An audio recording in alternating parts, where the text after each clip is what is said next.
Aguardando o nosso palestrante, convidamos o professor Gilson César Borges para conversar conosco.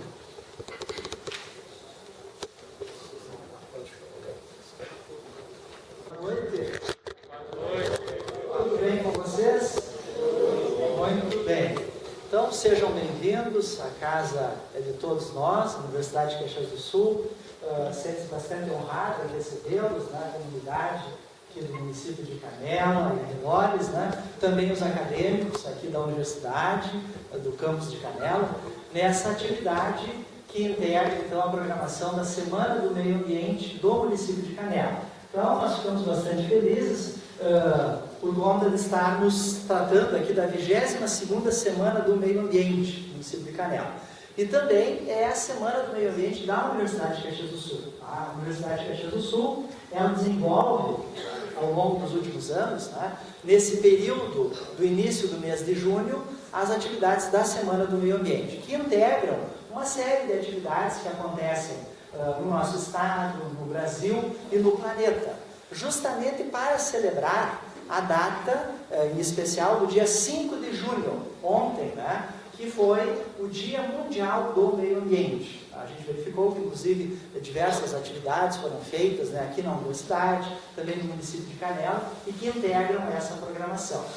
Então é importante, antes que o professor Jackson Miller chegue, né, a gente falar o tema apresentado para essa palestra, Meio Ambiente e Sustentabilidade, século XXI, as perspectivas. Sem dúvida nenhuma, ele vai trazer uma série de relatos para vocês. Tá? Mas para nós fazermos uma contextualização, nós vamos falar um pouquinho da história, tá, dessa data.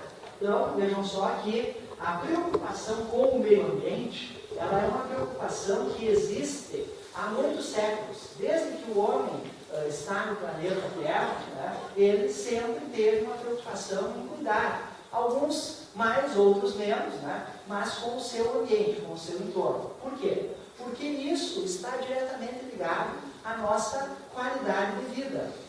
Hoje nós falamos, por exemplo, no tema do meio ambiente desse ano, de 2019, que é a poluição do ar. Todos os anos, a Organização das Nações Unidas, ela escolhe um tema para ser discutido na Semana do Meio Ambiente. E esse ano, o tema escolhido foi a poluição do ar. Tá? Poluição do ar, que é um problema ambiental, afeta principalmente as consequências decorrentes e aliadas à nossa política climática. Então, é uma preocupação que nós precisamos ter. Tá? E o Dia Mundial do Meio Ambiente, ele surgiu, então, em 1972, por conta de que aquela preocupação que nós tínhamos com o meio ambiente, os nossos antepassados tiveram sempre com o meio ambiente, era uma preocupação bastante localizada. E aconteceram, ao longo desse período, uma série de desastres ambientais. Tá? Inclusive aqui no Brasil nós tivemos alguns, tá? Tivemos desastres em outros países, tá? Das Américas, também a outros países da Europa. E chegou um determinado momento que as pessoas chegaram à conclusão de que haveria necessidade de se fazer um encontro internacional para tratar das questões ambientais. E foi, então, realizada essa Conferência Internacional em Estocolmo, na Suécia, em 1972. Para vocês terem uma ideia, esse encontro internacional que aconteceu na Suécia, em 1972, tá, reuniu mais de 113 países, tá, e mais de 400 organizações não governamentais para tratar da temática do meio ambiente. O que nós podemos fazer para cuidar do nosso entorno? Tá? É muito comum, e eu sempre digo isso aos meus alunos, os alunos da minha turma, eu trabalho com essa disciplina em direito ambiental aqui em Canela, nas quintas-feiras, né? Então hoje eu trouxe os alunos da turma, né, para participarem dessa atividade, mas no decorrer das aulas, a gente sempre discute o que nós podemos fazer para cuidar do meio ambiente. Vejam só, no Brasil, essa temática do meio ambiente, ela passou a ter uma importância mais significativa, passou a ter um olhar diferenciado a partir da Constituição Federal de 1988. Tá? Então, pouco mais de 30 anos atrás, né, a nossa Constituição, o ano passado, completou 30 anos, nós passamos a ter um cuidado, um olhar mais direto em relação à preocupação com o meio ambiente. Tá? Então hoje nós adotamos uma postura um pouco mais crítica em relação a alguns hábitos que eventualmente ocorrem no nosso entorno. Tá? É muito comum, e eu sempre digo, quando a gente começa a trabalhar mais a temática do meio ambiente, a gente começa a ter uma análise, ou fazer uma análise mais crítica, inclusive do nosso comportamento e do comportamento das pessoas que estão ao nosso redor. Por exemplo, o que nós fazemos, tá, em relação à questão do destino dos resíduos? Tá? Nessa nossa Semana do Meio Ambiente da UFS, nós estamos trabalhando a questão dos resíduos sólidos e a sustentabilidade. Inclusive, iniciamos, né, lá na cidade universitária, um novo sistema para a coleta de lixo. Tá? Então, nós criamos containers, né, seletivos para indicar onde devem ser depositados aquele lixo orgânico, aqueles resíduos orgânicos, e também os resíduos sólidos. Porque hoje, por incrível que pareça, apesar de nós termos nas comunidades, eu penso que aqui em Canela não é diferente também, tá? Aquela possibilidade de fazer a separação do lixo, muitas vezes ainda nós temos, tá, pessoas que acabam misturando o lixo orgânico, tá, do lixo seletivo. E que consequência isso tem para o ambiente? Uma consequência muito significativa, pessoal. Por quê? Porque o correto destino dos resíduos, tá, vai fazer uma diferença bastante significativa para a sustentabilidade que nós vamos ter no planeta. Hoje, sem dúvida nenhuma, nós geramos uma quantidade de lixo muito significativa. Nós vamos precisar, daqui a algum tempo, se nós não tomarmos providências, né, a gente vai ter que criar, junto com o planeta Terra, alguns anexos, né, só para fazer o depósito de lixo. Né? E além disso, nós temos uma consequência mais significativa ainda, que compromete principalmente o chamado meio ambiente natural, as nossas espécies da fauna, né, as nossas espécies da flora, a vegetação. Em relação às espécies da fauna, principalmente as espécies que vivem nos oceanos, nos rios, nos mares, né, que muitas vezes por conta de nós não darmos o destino adequado aos resíduos, né, nós lançamos muitas vezes indevidamente plásticos, né, garrafas PETs, que acabam chegando no mar, por exemplo, acabam chegando nos rios. Tá? E isso traz uma consequência enorme, porque muitas vezes aquelas espécies acabam, tá, se alimentando, né, ou se envolvendo, né, ou se enrolando, né, naquela mistura de detritos que são colocados nesses locais indevidamente. E muitas espécies acabam morrendo. Isso é um problema muito sério. Além do que, nós temos um outro problema muito sério nas próprias cidades. Tá? Muitas vezes, aqui em Canela mesmo, deve ter acontecido em algum momento uma chuva mais forte. Tá? E aí determinadas regiões da cidade eventualmente tiveram algum tipo de alagamento. Tá? Aí o pessoal da administração do município, o pessoal lá da Secretaria de Obras, né, dos Serviços Urbanos, ao final daquele problema, daquela chuva forte, vai fazer uma investigação por que não houve o escoamento da água. Tá? E aí vem aquela resposta.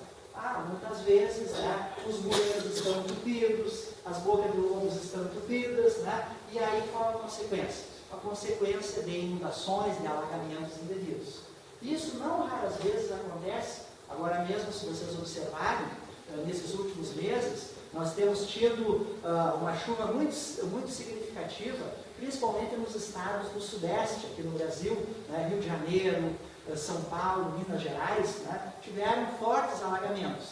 Ao final dessas chuvas fortes, né, é recolhida uma montanha, toneladas e toneladas de resíduos sólidos, né, toneladas e toneladas de lixo, né, que não foi devidamente colocado nos locais da coleta seletiva, enfim, as pessoas não fizeram aquela adequada disposição. Então vejam bem, são esses pequenos hábitos que nós podemos desenvolver, tá, que podemos fazer a diferença para o nosso meio ambiente. Tá? Então nós não precisamos pensar em grandes teses, né, grandes teoremas, grandes teorias. Não, cada um de nós pode fazer a diferença em relação ao meio ambiente. E isso é o que se procura definir e trabalhar, inclusive na chamada educação ambiental. Quando nós falamos em meio ambiente, sem dúvida nenhuma, é muito importante nós desenvolvermos uma atitude de educação, levar ao conhecimento. Muitos hábitos que nós temos lá na nossa casa, alguns comportamentos, nós seguimos em função de não termos uma orientação adequada. Por exemplo, o que nós fizemos com aquele óleo de cozinha que nós utilizamos, por exemplo, lá no cozimento dos alimentos? Vamos fazer uma salada, vamos fazer alguma outra refeição e nós usamos o óleo de cozinha. Muitas vezes as pessoas, por desconhecimento, quando acabam de utilizar aquele óleo, simplesmente vão dar o destino do ralo da pia. É ou não é verdade? Eu sei que a maioria de vocês aqui não faz isso. A maior parte de vocês pega aquele óleo, resto de óleo, aquela sobra, e acondiciona dentro de uma garrafinha. A garrafa PET, por exemplo, e essa garrafa ela pode ser depois levada a pontos de recolhimento. Existem muitos postos de recolhimento na comunidade, e esse óleo depois pode ser transformado. Nós temos comunidades, associações de mães, associações de bairros, que fabricam sabão, e vão utilizar esse produto, vão distribuir, enfim, para a sua adequada utilização. Outros também podem encaminhar para a utilização desse óleo de cozinha, para a fabricação do biodiesel, também muito importante. Então, essa é a adequada destinação. Agora, aquela pessoa que por desconhecimento usa esse óleo de cozinha, que ele vai lá pelo ralo da pia, vejam só, pessoal, 1 litro de óleo de cozinha, notem bem, contamina 10 mil litros de água. Vejam só, 1 litro de óleo de cozinha contamina 10 mil litros de água. Esse é um dado fornecido pela Sabesp, que é um órgão que cuida da questão do saneamento e das águas no estado de São Paulo. Então, vejam só. Então, é um hábito simples que nós podemos fazer a diferença. Uma outra questão que a gente sempre trabalha quando a gente analisa essas questões do meio ambiente e da sustentabilidade é a questão da água. A água é um bem que é gratuito, pessoal? Nós não pagamos nada para utilizar a água no estado brasileiro. Alguém paga algum valor aqui para usar a água? A água que quem faz o abastecimento da água aqui? A Corsã. Então vocês pagam um valor. A água chega lá na casa de vocês. Muito bem.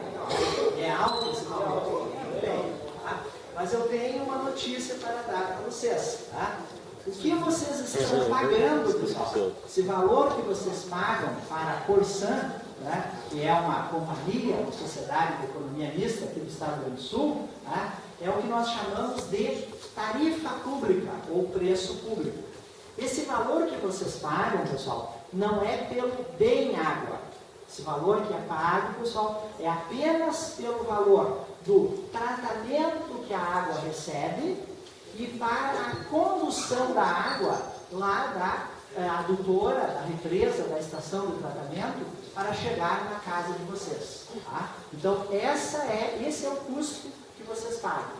Todavia, pessoal, nós temos uma lei, que é a nossa Política Nacional de Recursos Hídricos, uma legislação lá de 1997, e essa legislação, ela estabelece, pessoal, a possibilidade pela cobrança da água. Então, a água, ela pode ser efetivamente cobrada. No Brasil, hoje, ainda, nós não temos essa cobrança da água. Temos a cobrança por esse tratamento que a água recebe. E essa transferência. Mas nós já temos na Política Nacional de Recursos Hídricos a possibilidade da cobrança da água. E por que isso é importante, pessoal? Isso é importante por conta da conscientização. Muitas vezes as pessoas, né, quando vão escovar os dentes, por exemplo, né, lá em casa, por exemplo, a gente tem que sempre estar no pé, né, das crianças, né, as crianças pequenas e as grandes também, né, no sentido de que vai fazer a escovação dos dentes, né, abre a torneira e joga aquela água, né, pessoal? Muito bem. Será que isso é preciso? Não. Né? Quando você está fazendo a escovação, deixa a torneira fechada. Né? Quando você vai enxaguar a boca, aí sim, aí abre a torneira. Né? Ou no banho. Certa feita eu estava numa sala de aula e aí um aluno, trabalhando essa temática da água, e o aluno falava assim, mas eu tenho uma amiga, né, que ela demora-se 1 hora no banho. Eu disse assim, olha, mas a sua amiga, quando sai do banho, ela deve sair murcha, né? Porque vocês imaginam, né? 1 hora para o banho é demais, né, pessoal? E isso é um desperdício, pessoal. Tá? Então, vejam só, quando nós desperdiçamos o bem, ele vai se tornar, ele vai deixar de existir com o passar do tempo. E hoje no planeta, pessoal, um dos problemas mais sérios em relação aos bens ambientais é a escassez desse bem fundamental, pessoal, que é a água. Vejam bem, em muitos locais do planeta, pessoal, a água é cobrada, o valor da água, não no Brasil, porque nós no Brasil não cobramos ainda pelo valor da água, né, por conta, apesar de existir a previsão na Política Nacional de Recursos Hídricos, ainda não é cobrado. Mas se nós formos aos Estados Unidos, por exemplo, pessoal, comprar uma latinha de Coca-Cola, tá, tem um custo menor do que a mesma latinha ou a mesma garrafa de água. Tá? Por quê? Porque lá a água tem um custo maior. Tá? Na Itália, por exemplo, pessoal, uma garrafa de vinho tem um custo menor do que a mesma garrafa de água. Por quê? Porque a água é um bem que está se tornando escasso. E aqui, já encaminhando para o nosso encerramento dessa fala introdutória, já que o nosso palestrante, o Sr. Jackson Miller, né, já está presente aqui, né, e com certeza vai falar, né, com muito melhores argumentos dessa temática da sustentabilidade do meio ambiente. Mas só para ir encerrando, pessoal, devo trazer um dado aqui para vocês. Nós temos no Brasil uma agência, que é a Agência Nacional de Águas, a ANA. Tá? E essa Agência Nacional de Águas, quem tiver interesse pode acessar www.ana.gov.br, tá? Agência Nacional de Águas. E lá, pessoal, existe um atlas hidrográfico no Brasil. Foi feita uma medição. E pela previsão desse atlas hidrográfico do Brasil, pessoal, até o ano de 2030, vejam só, nós estamos aí um pouco mais de 11 anos, para chegar ao ano 2030, tá? No Brasil, pessoal, em torno de 50% dos municípios, vejam bem, no Brasil hoje, nós temos mais de 5 mil municípios, 5.570 municípios. Em 2030, pessoal, possivelmente 50% dos municípios no Brasil não vai ter condições de oferecer água para a sua população. Vai ter que comprar água, vai ter que importar água de outros municípios, porque não vai ter autossuficiência no abastecimento de água. Tá? E se nós não cuidarmos, pessoal, esse número poderá crescer ainda mais. Tá? Então, vamos cuidar, pessoal, desses bens do ambiente. Tá? Então, a programação da Semana do Meio Ambiente da Universidade, tá, trabalha com resíduos, trabalha com o bem água, tá, trabalha com esses cuidados de educação ambiental que podem fazer, sim, a diferença. Tá? Como diz o artigo 225 da Constituição Federal de 88, um meio ambiente ecologicamente equilibrado, tá, ele pode ser construído com a participação do poder público, muito importante. O poder público precisa existir, precisamos ter uma Secretaria do Meio Ambiente, uma Secretaria Estadual, uma Secretaria Municipal, um Ministério do Meio Ambiente, políticas públicas ambientais, política de resíduos sólidos, de recursos hídricos, saneamento básico, né? Mas precisamos, e não esqueçam, pessoal, ter a participação da comunidade. Cada um de nós somos cidadãos, né, que podem contribuir para que nós possamos ter um meio ambiente melhor. E o mais importante, para nós e para as gerações futuras. Esse é o princípio da sustentabilidade. Tá? Esse princípio, um princípio muito importante, que está inserido na Constituição de 88 e está inserido nas legislações da maior parte dos países do planeta, ele tem o valor da solidariedade. Eu quero ter um meio ambiente adequado para que eu possa viver hoje, mas eu quero transmitir para os meus filhos, para os meus netos, para as gerações futuras. Tá? Então isso é importante, não esqueça, tá, pessoal? Muito obrigado pela atenção e vamos passar a palavra para o Sr. Jackson. Obrigado.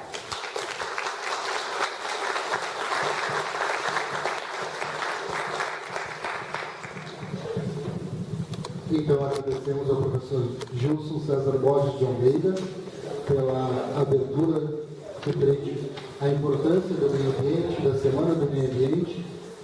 E o professor Jackson Miller, então, já está se organizando aqui. Enquanto isso, vamos fazer uma breve apresentação sobre o professor e também gostaríamos de saudar a presença do secretário de Meio Ambiente de Canela, David Kessler. Então, iniciando um pouco da apresentação do professor Jackson Miller. Jackson Miller é biólogo, com pós-graduação em Bioenergia, Bioquímica e doutorado em Ecologia. Foi diretor e secretário do Meio Ambiente da Prefeitura de Estância Velha, de 93 a 96, e da Prefeitura de Novo Hamburgo, de 97 a 2005. Atuou como chefe de divisão de planejamento e diagnóstico, bem como diretor técnico da Fundação Estadual de Proteção Ambiental do FEPAM, de 2005 a 2007. Foi assessor de meio ambiente da Federação das Associações de Municípios do Rio Grande do Sul, FAMURS, de 93 a 2003, e é professor do curso de Ciências Biológicas, Gestão Ambiental e Engenharia Ambiental da Unicinos, desde 92. Tem diversos artigos e livros publicados na área de administração ambiental, legislação, arborização urbana e educação ambiental, bem como artigos sobre controle da poluição industrial e gestão de resíduos sólidos. Atuou como perito e interventor judicial da União dos Trabalhadores em Resíduos Especiais de Saneamento, o TRESA, em Estância Velha, de 2006 a 2011. Trabalhou como auditor do Centro de Apoio Operacional de Defesa do Meio Ambiente e Divisão de Assessoramento Técnico do Ministério Público Estadual, de 2010 a 2011. Foi diretor técnico e atualmente é diretor-presidente da Fundação Municipal de Meio Ambiente, FMMA. Como professor universitário, ministra as disciplinas de gestão ambiental, manejo de bacias hidrográficas, recuperação de áreas degradadas em nível de graduação, bem como de licenciamento em direito ambiental em nível de pós-graduação. É professor convidado da Academia de Polícia Civil, a CADEPOL do Rio Grande do Sul. Então, senhoras e senhores, com vocês, Jackson Miller. Uma boa noite. Eu espero que o currículo tenha sido suficiente para não deixar vocês ir embora, né? Primeiro eu quero agradecer a oportunidade e o convite, me desculpar pelo atraso, mas eu quero dizer para vocês que às 4h30 da tarde eu estava em Foz do Iguaçu. Então ter conseguido chegar em Canela já é um desafio muito grande, antes das 9, né? Pelo menos para a gente poder aproveitar um pouco o nosso debate da noite. Quero cumprimentar o secretário David, aqui de Canela, tem trabalhado nos desafios da construção de um modelo para um município como Canela, que tem certamente, como tantos municípios do nosso estado, um conjunto de desafios enormes pela frente. Quero saudar a Bruna também, a equipe da Secretaria Municipal do Meio Ambiente, saudar os professores, agradecer, professor, pela organização inicial e dizer para vocês que certamente esse momento que nós comemoramos alusivo à Semana do Meio Ambiente, eu tenho defendido a ideia de que nós tínhamos que ter um junho verde, assim como tem o outubro rosa, novembro azul, junho tinha que ser verde, né? Pelo menos para mobilizar a sociedade, porque aqui nós temos um grupo certamente mais seleto e que tem uma preocupação maior com o meio ambiente, saudar o Ministério Público também que está aqui, através do servidor. Falar dessa questão ambiental necessariamente exige que a gente lance alguns dos desafios, já para introduzir esse tema tão abrangente. Eu tenho passado os últimos 30 anos da minha vida dentro dessa área. Em alguns aspectos eu tenho visto avanços e em outros eu tenho visto alguns retrocessos. Aqui uns dias atrás eu fui ao estado do Tocantins conhecer o Parque Estadual do Jalapão. Nunca tinha ido ao Tocantins. Quando eu entrei no parque, o primeiro lugar que eu fui é visitar a forma de tratamento do lixo naquela unidade de conservação do estado do Tocantins. Para minha tristeza, dos 7 municípios que compõem o parque, 7 têm lixões. E todos num estado extremamente precário. Aí eu já estava motivado em saber como é que o estado do Tocantins cuidava do seu lixo. Fui fazer uma pequena investigação e quase que eu não volto para o Rio Grande do Sul, porque dos 140 municípios, 129 têm lixões. E lixões da pior espécie, né? Lixões daqueles jogados de qualquer jeito, contaminando o solo, contaminando as águas subterrâneas. Voltei para o Rio Grande do Sul, ficando bastante feliz com o nosso cenário, porque a gente só tem 98 dos 497 que temos na realidade estadual. Eu trouxe para vocês para fazer uma provocação, na verdade, essa noite, porque esses 4 grandes eixos certamente representam os grandes desafios que nós teremos que lidar nos próximos anos, estarão presentes na nossa pauta e invariavelmente cada um dos senhores e senhoras será atingido por algo que acontece nesses 4 grandes eixos. Todos eles se associam à dinâmica da variável ambiental e hoje estávamos discutindo a necessidade dos planos de gerenciamento de resíduos serem atualizados. O município de Canela está fazendo um trabalho importante para reorganizar a sua estrutura de limpeza pública e só aí já tem informações e demandas suficientes para ocupar a pauta pelos próximos anos, porque o volume de resíduos que nós estamos produzindo não está diminuindo, ele está aumentando. Eu venho da época que os habitantes da região metropolitana produziam 200 gramas de lixo por dia. Hoje estamos com 1 quilo, 1,2 kg, Porto Alegre com 1,5 kg. Então a questão da gestão dos resíduos, ela vai bater a porta de todos nós. O Amilcar também está aí, né? O Amilcar tem trabalhado com esse assunto há tanto tempo, e essa é uma dimensão que vem certamente para ocupar a nossa pauta. O que nós vamos fazer com tanto lixo? E veja só, aqui nós estamos falando de coisas elementares. Hoje o município de Canela gasta R$471 mil para fazer as mais importantes da legislação. Não se tolera mais ter lixo espalhado por aí, ou ter lixões a céu aberto, na grande maioria dos municípios. Né? Se a gente olhar o Brasil ainda, do meio para cima é um verdadeiro desastre. Nós já temos regulamentações, cada cidadão tem a responsabilidade compartilhada, que foi o que a Política Nacional de Resíduos exigiu, que na verdade a gestão fosse estabelecida por todos os fatores envolvidos, desde a indústria, o poder público, a sociedade. De certa forma, todos nós temos responsabilidades na questão dos resíduos sólidos. E é um desafio muito grande fazer a gestão desse processo. Baixar custo, melhorar os índices de aproveitamento. Temos conversado muito com a Amilcar, o David, né? A Andy também. Hoje o município de Canela recicla 5% do seu resíduo recolhido todos os dias. Né? E esse número até não é ruim comparado à média estadual, né? Que não passa de 3%. Alguns municípios se destacam e vão um pouco mais longe.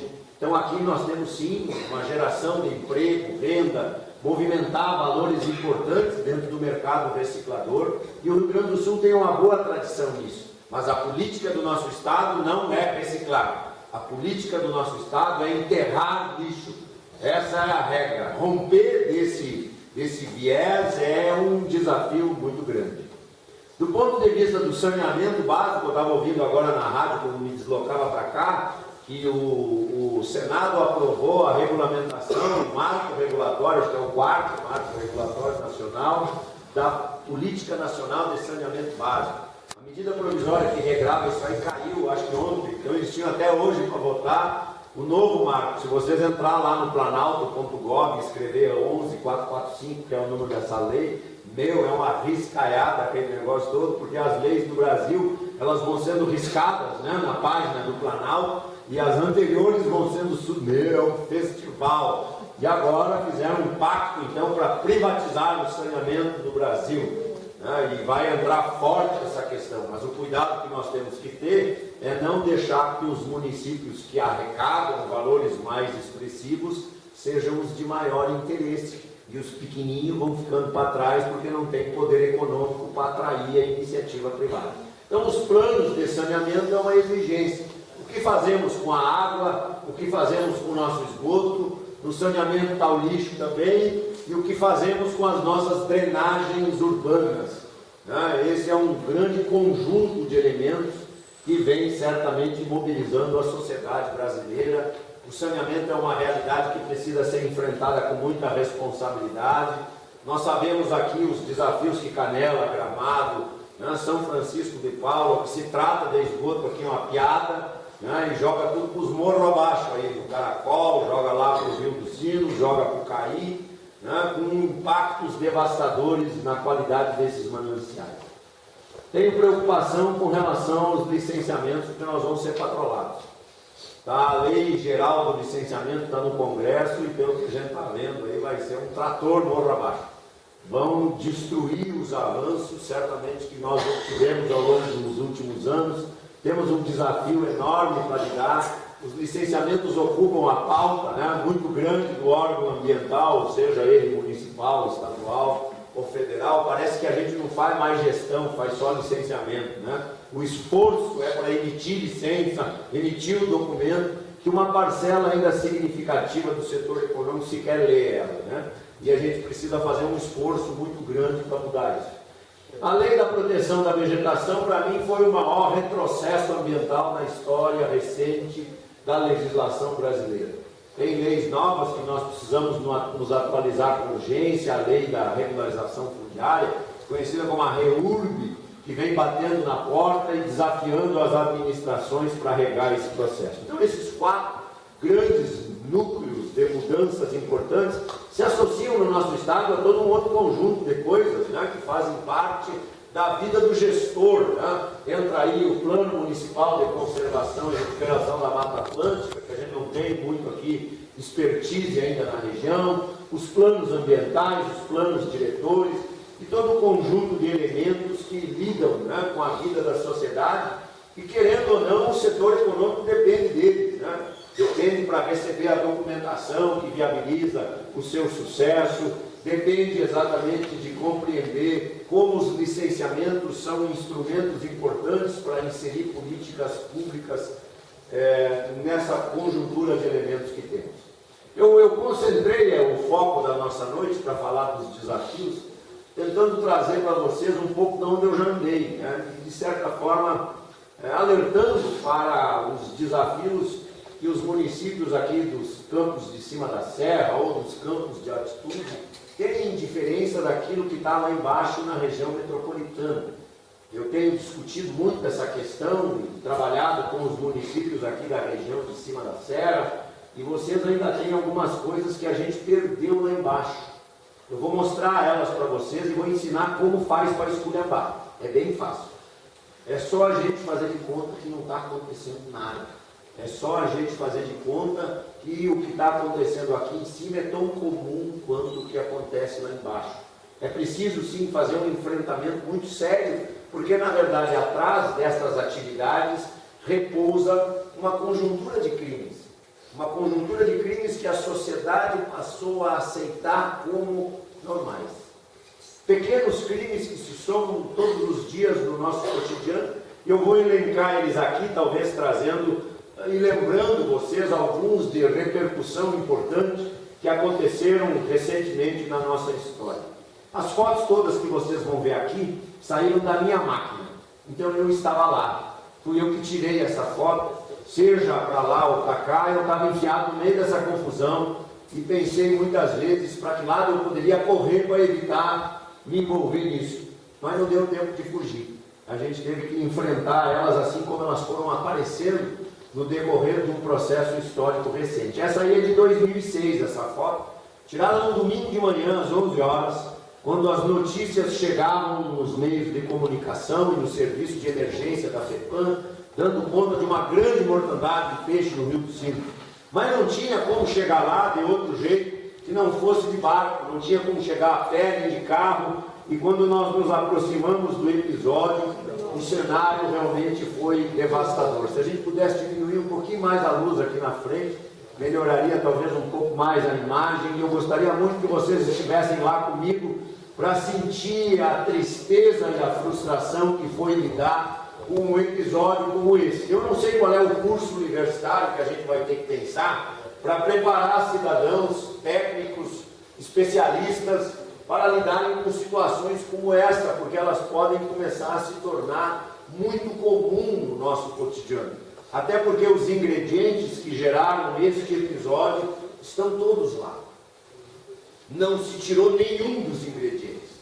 Se continua utilizando água em grande quantidade na bacia, sem que o rio tenha capacidade de suportar, se continua jogando todo o esgoto sem tratamento dos 32 municípios da bacia, inclusive o de vocês aqui, que é o lado que corre, lá do lado do Paranhana, né? A atividade industrial, essa sim, ela melhorou um pouco o seu comportamento, passou a olhar com um pouco mais de responsabilidade, até porque para achar a causa disso daí, não pensem os senhores e senhoras, foi uma tarefa muito fácil, né? Dentro de uma bacia hidrográfica, lidar com esse episódio, onde nós tínhamos 7 quilômetros de Rio dos Sinos tapados de peixes mortos. Era terrível o barco andando no meio desses peixes, em vez da gente ouvir o barulho da água cintilando com o barco, a gente ouvia o barulho dos corpos dos peixes batendo no casco de alumínio. E perguntava assim, meu Deus, o que vamos fazer agora? Como resolveremos esse episódio no sentido de evitar que uma tragédia sanitária aconteça Rio dos Sinos abaixo? O que fazer para evitar um problema maior? Essa foto eu tirei às 7 horas da manhã, no dia 10 de outubro de 2006. Às vezes eu ando por alguns lugares do estado e parece que eu tenho uma sensação que me remete para esse episódio. O senhor tem cara de pescador aqui na plateia, o senhor de bonezinho tem cara de pescador, o senhor pesca, vocês pescam, né? Neste lugar aqui onde eu tirei essa foto, eu pescava com meu pai quando era criança, com um anzol de alfinete. Só tem cara de pescadora também aí, né? Casaquinho branco, tá frio hoje em Canela, né?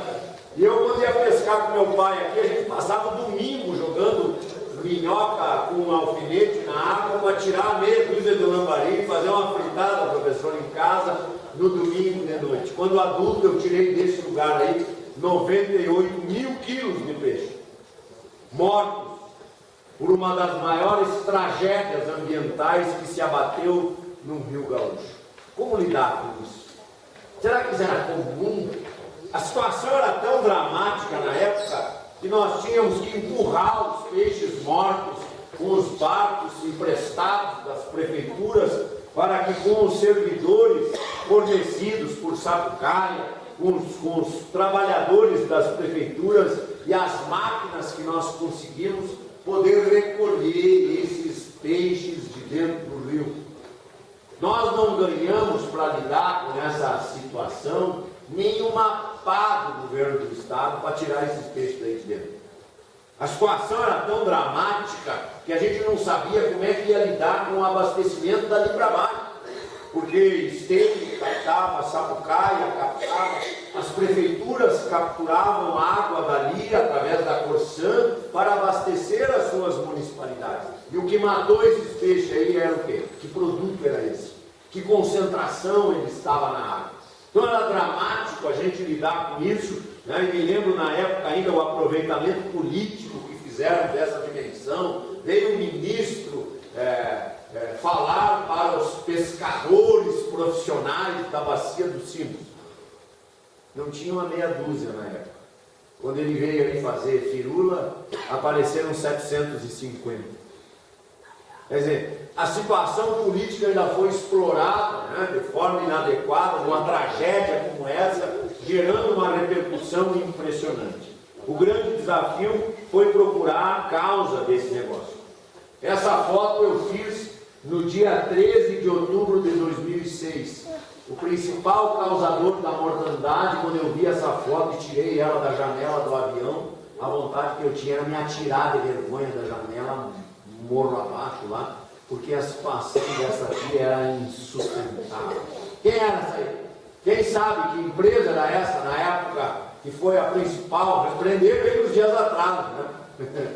Demorou 13 anos para a justiça ser feita. Eu fiquei esperando. Demorou. Foi sofrido. Mas qual era a empresa essa? Quem? Quem lembra? O Tresa? O Tresa, a maior central de resíduos industriais perigosos do estado do Rio Grande do Sul, funcionando nessas condições naquele período. E tudo começou com uma ligação anônima, que questionava como essa instituição operava, e se quiséssemos descobrir o verdadeiro causador da mortandade, teríamos de ir lá olhar a situação que se desenrolava lá dentro. Foi um período muito duro, porque tivemos que investigar com seriedade a grande esculhambação que lá se processava. Valas que recebiam resíduos industriais perigosos, estavam a céu aberto, chovia em cima, os resíduos corriam para os arroios, e a FEPAM tinha ido 3 vezes lá e não viu nada de errado. Foi bem difícil esse episódio, porque nós tivemos que encontrar mecanismos para conter a grande sacanagem, na verdade, que tinha lá. Se você fizesse um buraco no chão, em qualquer canto da Altresa, você achava situações como essa se desdobrando praticamente em qualquer lugar. Quando eu entrei lá como interventor judicial, nomeado pela Justiça Estadual, eu olhei para esse muro vai cair.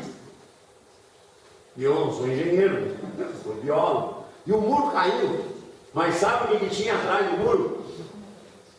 Tinha uma verdadeira sacanagem montada, que era para esconder as verdadeiras fontes de poluição que atingiam os arroios do entorno da Altresa. Escapava dessas valas um caldo altamente poluente, uma carga poluidora tão elevada que para tratar 1 litro desse efluente eu precisava de mais de 108 mil litros para diminuir ele. A carga era tão perigosa e tóxica que se caísse isso aí em qualquer arroiozinho, poderíamos ter uma repetição daquele cenário horrível que tinha na época. O administrador dessa central de resíduos, ele era tão esperto que todas as atividades que ele executava, ele fotografava e guardava as fotos no armário. Depois eu descobri onde é que estavam essas fotos, né? Pedi um mandado de busca e fui atrás delas para conhecer a construção daquela vala que era a que causou a principal fonte. Isso aqui é o fundo da vala. Para vocês terem uma ideia, os cuidados, né, que não se tinha para exatamente impermeabilizar, e esse monte de tonéis colocados diretamente em contato com o solo. Você investigava aquelas instalações, fazia qualquer buraco em qualquer lugar e encontrava resíduos esparramados de todo lado, inclusive debaixo da estrada, né? Usavam os próprios acessos internos da Altresa para enterrar resíduos completamente de forma irregular. Trabalhamos 4 anos no interior dela para poder reverter os graves problemas ambientais que ela apresentava. Essa era a água que nós tínhamos que tratar, que recebíamos lá na estrutura dela, e aquela última lá era a água que nós soltávamos depois de fazer todo um esforço de tratar 5 vezes essa água para poder largar ela na natureza. Tamanha a carga de poluentes que esses efluentes gerados por essa central de resíduos acabavam gerando. Passamos um trabalho imenso para conter os riscos que esse grande empreendimento oferecia para a região. O problema da poluição causada por isso era muito sério. tivemos que desencadear todo um conjunto de obras emergenciais para reverter esse quadro, exatamente desencadeando também obras emergenciais para evitar que tudo isso desmoronasse. Então a nossa capacidade de produzir lugares como esse no Rio Grande do Sul, centrais que recebiam resíduos dos mais diversos setores, acabaram se transformando em grandes centros de produção de poluição. E preparar um profissional para lidar com isso não é uma tarefa muito fácil. Então esses elementos fundamentais de controle da poluição fazem parte do grande desafio desse século. Nós precisamos achar tecnologias que nos ajudem a conter os impactos produzidos por esse tipo de atividade. Onde eu tenho trabalhado muito e tenho reclamado, inclusive, do fato de que há um esforço muito grande. Eu já não estou mais trabalhando lá em Gravataí, mas nós fizemos um esforço concentrado exatamente para coibir essas práticas que são corriqueiras na sociedade. Nós estamos produzindo uma cidade informal, não planejada, porque alguém vai lá e vende terrenos em área rural, ocupa espaços inadequados, faz esse trabalho de mobilização da sociedade que deseja o seu terreno. Vocês, quando forem comprar o terreno de vocês, exatamente por ainda não terem, aqueles que estão constituindo família, vocês vão procurar informações para comprar um terreno regular. Vocês não vão comprar terreninho de gaveta, porque quando ele não tem registro, dificilmente no futuro você vai conseguir arrumar essa condição, principalmente se ela estiver nas áreas rurais do município. E tem muita gente hoje especulando isso, né, vendendo esses loteamentos. Esse aqui foi um episódio em Gravataí que tinha mais de 1.400 famílias envolvidas. A compra desses lotes se deu todos de forma irregular. E o cara era tão bom lá na venda do negócio que ele divulgava os loteamentos clandestinos no bomnegócio.com. Mas não tinha registro de nada. Não tinha escritura, não tinha as condições mínimas para viabilizar um empreendimento desse tipo. E as pessoas compram porque todo mundo quer ter a sua casa, ter o seu terreno, viver de forma adequada, mas esse crescimento não planejado ou fora da lei, como é que nós vamos arrumar ele depois? Que custo terá esse tipo de parcelamento irregular, pessoas às vezes ocupando áreas de risco ou áreas de preservação permanente, esse modelo de crescimento da cidade, essa forma de não cuidar de como a cidade cresce, ocupar lugares inadequados, tem um custo social que todos nós vamos pagar. Porque a atribuição para arrumar isso vai ser de quem? Do poder público. Essa cidade informal que cresce, quero dizer para vocês que é muito fácil fazer isso aqui. Fazer isso aqui em Canela é a coisa mais fácil do mundo. É só a gente fazer de conta que não está acontecendo nada. Mas junto com esse modelo de crescimento desorganizado, não vem só a favela ou a casa construída em condições inadequadas. Junto com isso aqui vem quem? Os manos, bala na cara, vem a violência junto, ocupar os espaços sem lei. O planejamento inadequado da cidade hoje produz violência, abre nichos, abre espaços para que a bandidagem ocupa. E esse é um problema que precisa ser enfrentado com seriedade, porque não só ocupar os espaços clandestinos, mas aqueles depois que a água vai lá ocupar. Vocês aqui estão razoavelmente bem, porque vocês estão bem alto, né? Mas aquele povo que está lá embaixo, depois a gente tem que tirar eles dentro da água, porque a moradia foi construída num lugar impróprio, num lugar inadequado, foi feito um parcelamento irregular. Então informe-se, na dúvida sobre o que vocês estão comprando, consulta a prefeitura para saber se o loteamento é regular. Não vão no embalo desse negócio, está baratinho aqui, por 10 mil eu compro meu lote. Sim, vai se incomodar o resto da vida, porque não vai conseguir regularizar esta questão de forma objetiva e clara. Aqui na região de vocês tem um negócio muito forte aqui de caça, né? A turma anda fazendo uns negócios extraordinários. Quero contar para vocês a última que eu me meti, a última conclusão, né? Lá no Rio Gravataí era a prática comum do pessoal e caçar em fim de semana. Como o rio ele é estreitinho, os animais eles andam pela borda. Então o cara subia de barco, estava a capivara lá na beira, na margem do rio, metia um tiro nela, não matava a capivara, ela mergulhava na água para fugir. O que acontecia depois? Se afogava e boiava. Quando eu passei por esse bicho aí, eu digo, nossa cara, mas tá demais esse negócio aí, né? Vamos fazer um trabalho investigativo junto com a Polícia Civil, junto com o Ministério Público, vamos descobrir o que esses loucos estão fazendo aí.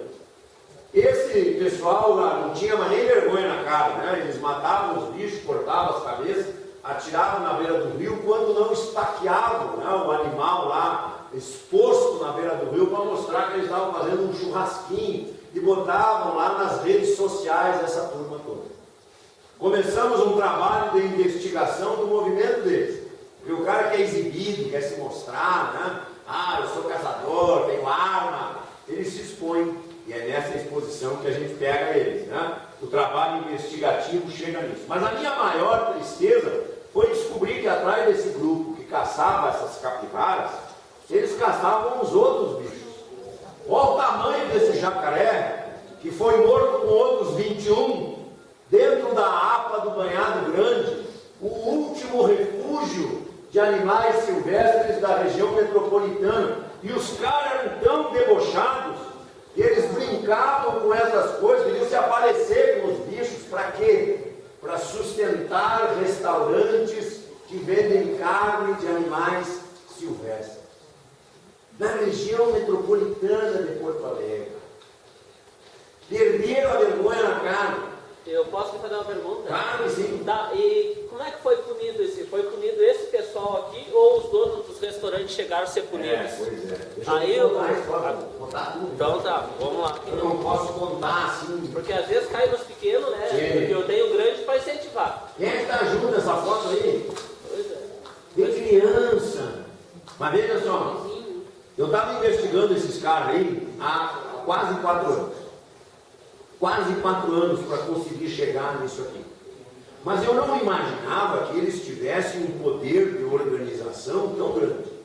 Porque, na verdade, todo esse movimento, eles mataram os jacarés com um tiro de 12 na cabeça ou com um facão, mas a parte que eles se interessavam para comercializar era qual? O rabo, né? Que é o que concentra a maior quantidade de carne desse grupo de animais. Mas veja, essa aqui era a última população de jacarés de papo amarelo lá dentro de uma área de proteção ambiental. Não era um lugar autorizado para a caça, né? Mas o nível de organização, e se vocês o procurar nessa foto aí, tem vários jacarés que foram mortos para sustentar esta atividade comercial. Para chegar nesse grupo, teve que se fazer, a gente praticamente desmobilizou toda a investigação, né? Porque ninguém mais quis falar. Pois é, esse que é o brabo. Aí Esse é o bravo. o grandão fica, o grandão, eu acho assim, ó, quem é o maior culpado? É os grandes dos grandes. É aquele senhor que vai lá, vai comer, vai pagar 90, 120, 150 pila por um prato, num grande restaurante lá. Eu acho que esses aí são os maiores culpados do nosso. A maioria, porque eu trabalho com hidráulica, eu trabalho no meio só dos ricão, só dos grandão. O que acontece? Vão lá, mandam fazer uma casa lá de uma mansão.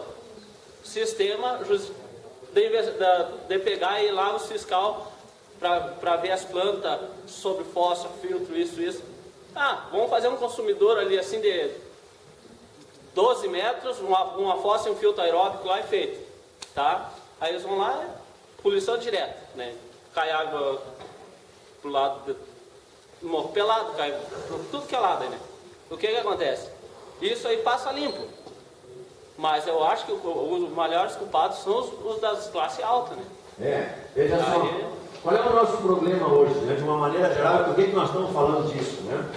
Quando o legislador produziu a lei dos crimes ambientais, o legislador entendeu que quem mata um ratão do banhado ou 98 toneladas de peixe no Rio dos Sinos tem a mesma pena de quem rouba um relógio. Então a legislação legislação ela foi feita não para punir exemplarmente as pessoas que cometem crimes, como eu estava dizendo, de certa forma todos completamente aceitos pela sociedade. O nosso Estado, se vocês tiverem a oportunidade de procurar pelas redes sociais hoje, vão ver que esse negócio de caça aqui no Rio Grande do Sul é muito comum. Há toda uma indústria montada para isso aí, mesmo que a caça seja proibida. Né? Agora se fala em liberar a caça. Vamos ver, né? É para matar o javali, estão matando tudo aí. Tudo que é bicho que mexe, morre junto. Mas essa prática, né? E é por isso que a gente tem que entender o momento que nós estamos vivendo, envolve também a questão do manejo da vegetação. Aqui, quantas vezes, né, Amilcar, nós discutimos aqui com a Bruna, com a equipe do meio ambiente, de Canela, de Gramado, qual é o patrimônio que essa região tem e que atrai esse povo todo que vem cá conhecer o município? Qual é o patrimônio? É a natureza, né? É a vegetação, é a paisagem, é um lugar bonito, e às vezes atrás disso, né, tem toda uma indústria que se move, né, a passos largos para transformar a mata nativa em carvão, ou transformar a madeira em lenha. Mas talvez as coisas que mais me incomodam são aquelas que envolvem também o cidadão comum. Porque na frente da casa das pessoas, agora nos meses sem neve, né, coitadinha das árvores. O cara vai lá e passa o facão nela porque precisa deixar ela pronta para o inverno. É uma coisa cultural muito forte, né? Nós mexemos nessa estrutura, mas há uma previsão na legislação que essa prática aí também é um crime contra as árvores dos logradouros. Onde eu acho que a coisa está ficando pior, né? É onde os rios começam. E a turma está indo para lá, tirando mato, fazendo uma lambanceira, onde os rios precisam ser protegidos. Se você mexer na floresta, vai mexer na água também. Não há como você proteger um rio sem proteger as florestas. E aqui nós temos uma condição muito particular em Canela. Canela está, na verdade, um divisor de água, né? Pega ali do poço da faca, ali a água que traz para cá, trata aqui, manda para Gramado, né? São Francisco, pega lá num outro lugar também. Mas o que apareceu na água de consumo humano aqui de cima de vocês? Vem, amigo? Atrazina e DDT. Meu, está aparecendo uns negócios que devem ter um gosto muito ruim, né? Ou não, né? Senão não tem gosto ruim, porque a gente continua tomando, e nós estamos tomando veneno na água de consumo. Não é na água do rio lá. É na água que está na torneira. A atrazina é um agrotóxico usado na cultura do milho.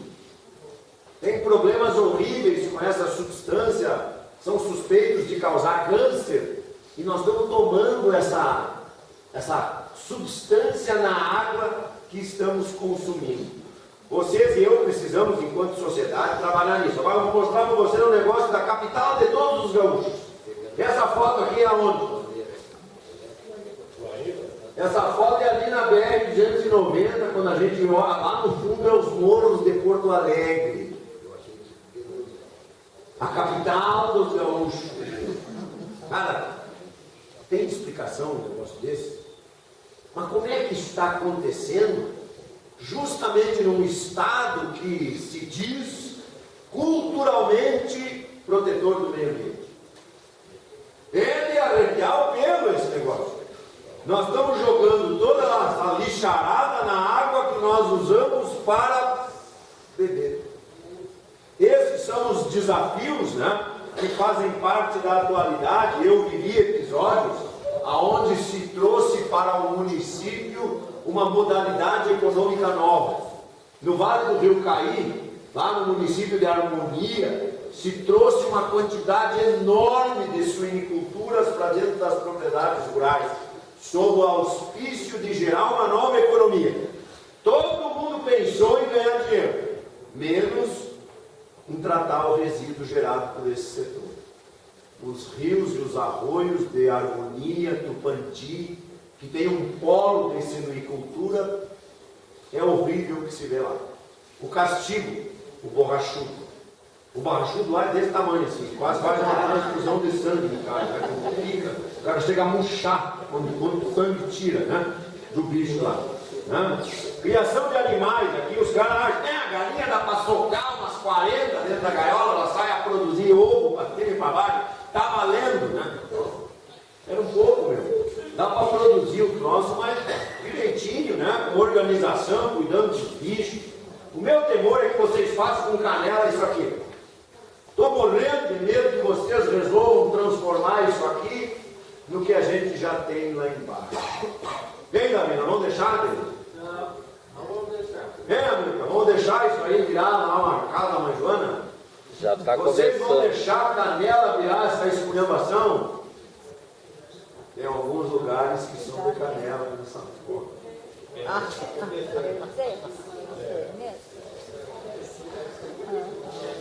E agora, como é que a sociedade, todo mundo está dizendo, em tudo que nós fazemos, né, professor, que é preciso ter a participação social. Né? O povo tem que se apoderar do conhecimento e ajudar a mudar essa história. Esse aqui é o Rio Negro com os Solimões, ali no Vale do Seixo.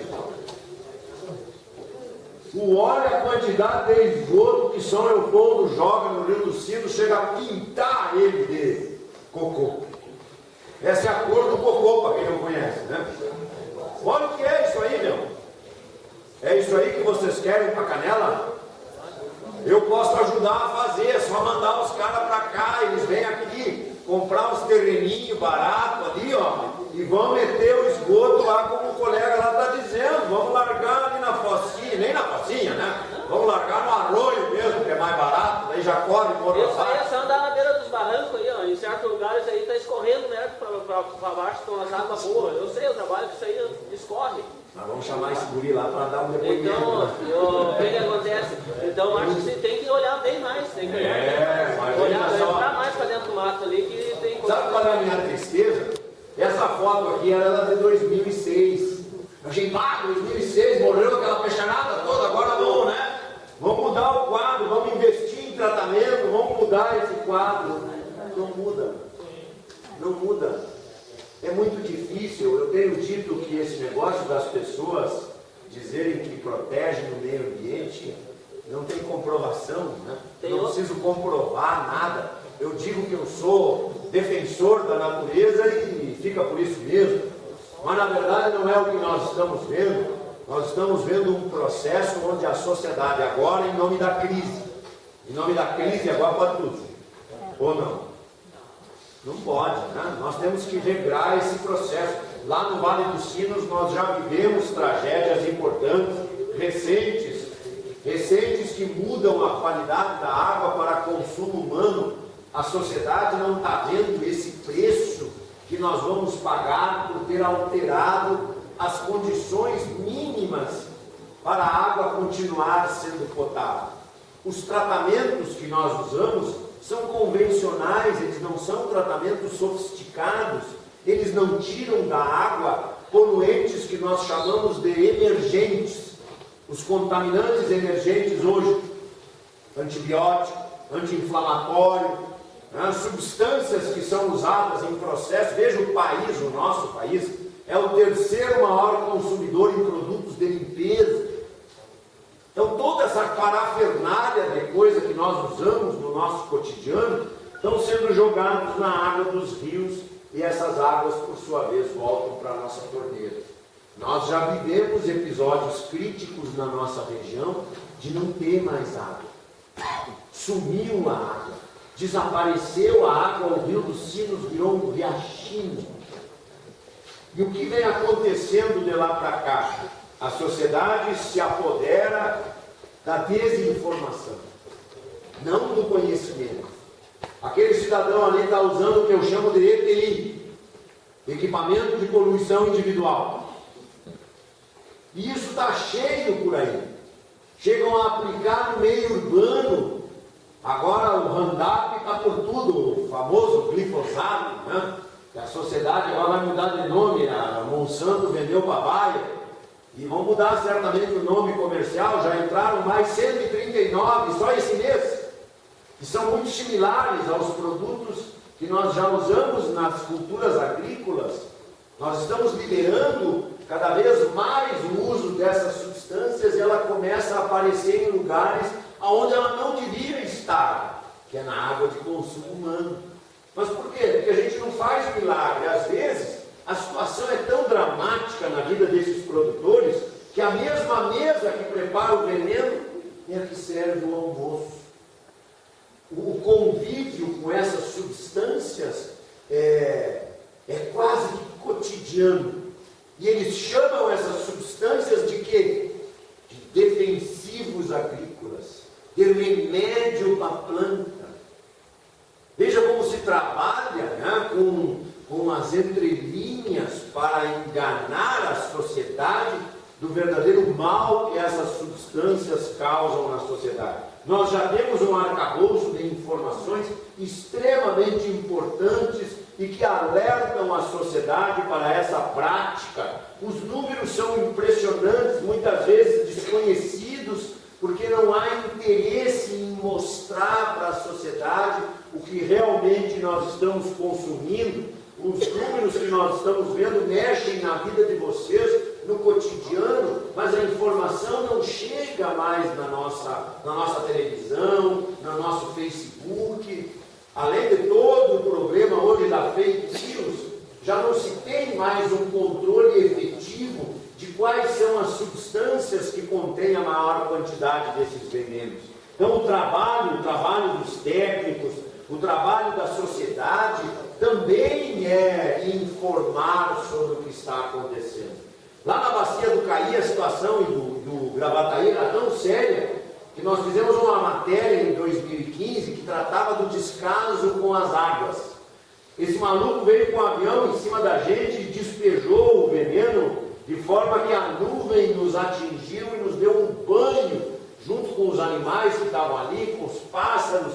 Mas o pior não foi isso, o pior foi que esse veneno atingiu a vegetação de preservação do rio e foi matando tudo que estava no caminho, inclusive as aves que estavam no período de reprodução.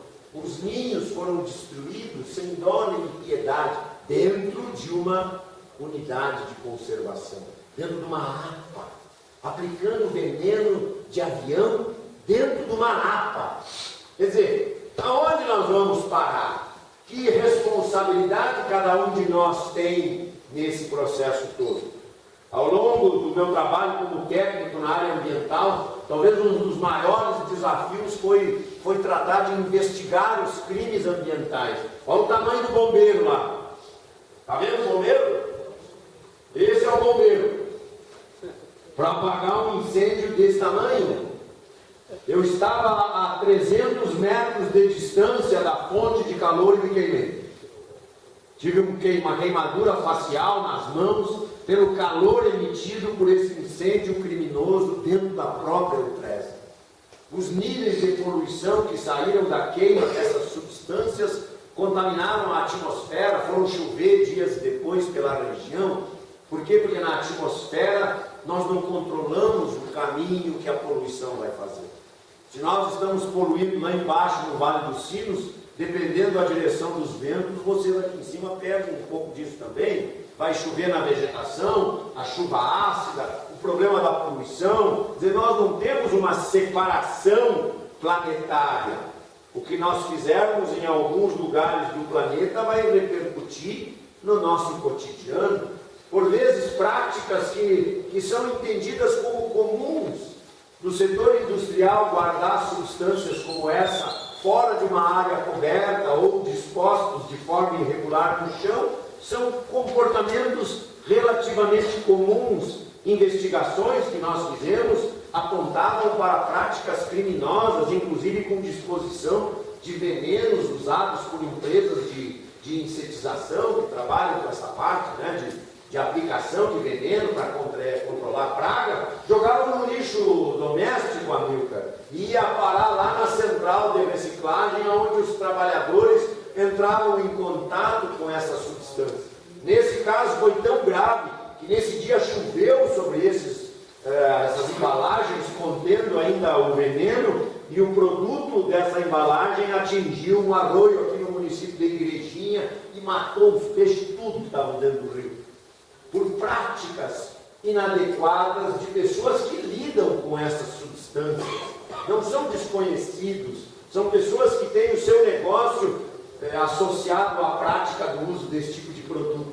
Mas a condição dentro do escritório dessa turma era tão precário que o que tem de veneno nessa foto era capaz de matar a população inteira de Igrejinha.